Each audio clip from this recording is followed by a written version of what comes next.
Hello friends, ओम श्री गणेशाय नमः। जय श्री कृष्णा। आप सभी का स्वागत है आपके अपने यूट्यूब चैनल पर।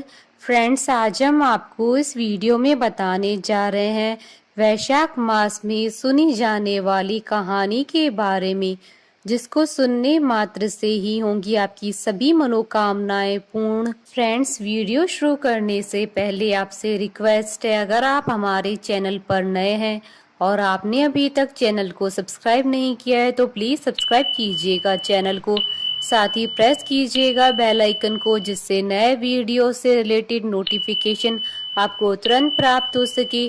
और वीडियो पसंद आने पर वीडियो को लाइक और शेयर जरूर कीजिएगा, ताकि सभी भक्तों को इस वीडियो का लाभ प्राप्त हो सके।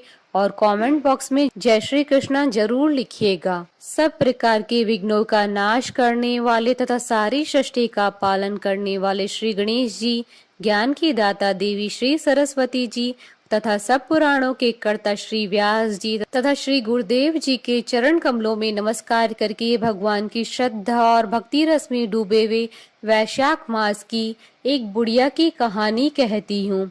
किसी गांव में एक बुढ़िया रहती थी और वह वैशाख का व्रत रखती थी। उसके व्रत खोलने के समय कृष्ण भगवान आते और एक कटोरा खिचड़ी का रखकर चले जाते। बुढ़िया के पड़ोस में एक औरत रहती थी। वह हर रोज यह देखकर ईर्ष्या करती थी कि इसका कोई नहीं है, फिर भी इसे खाने के लिए खिचड़ी मिल जाती है।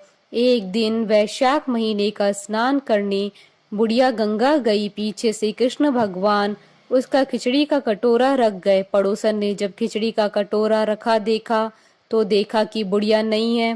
तब वह कटोरा उठाकर घर के पिछवाड़े फेंक आई। वैशाख स्नान के बाद बुढ़िया घर आई तो उसे खिचड़ी का कटोरा नहीं मिला और वह भूखी ही रह गई।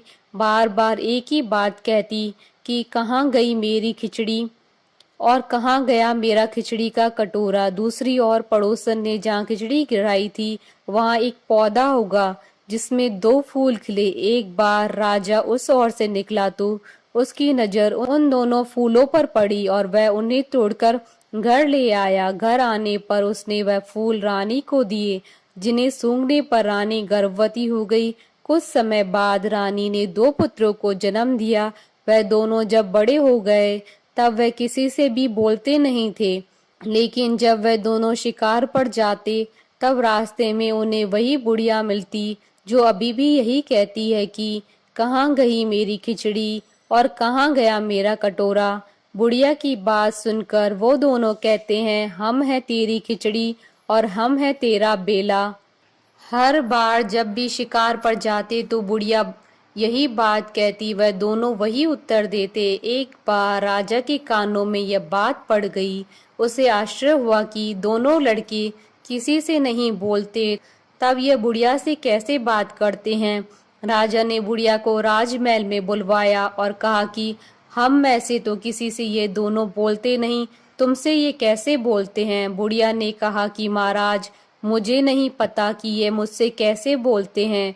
मैं तो वैशाख का व्रत करती थी और कृष्ण भगवान मुझे खिचड़ी का बेला भरकर दे जाते। एक दिन मैं स्नान करके वापस आई तो मुझे वह खिचड़ी नहीं मिली। जब वह कहने लगी कि कहाँ गई मेरी खिचड़ी और कहाँ गया मेरा बेला, तब इन दोनों लड़कों ने कहा कि तुम्हारी पड़ोसन ने तुम्हारी खिचड़ी फेंक दी और उसके 2 फूल बन गए। वह फूल तोड़कर राजा ले आया और रानी ने सूंघा तो हम 2 लड़कों का जन्म हुआ। हमें भगवान ने तुम्हारे लिए भेजा है। सारी बात सुनकर राजा ने बुढ़िया को महल में रहने को कहा।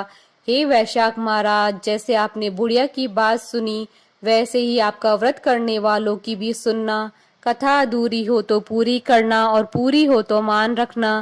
बोलिए भगवान विष्णु की जय, सनातन धर्म की जय। हमारे साथ इस वीडियो में अंत तक बने रहने के लिए आपका धन्यवाद।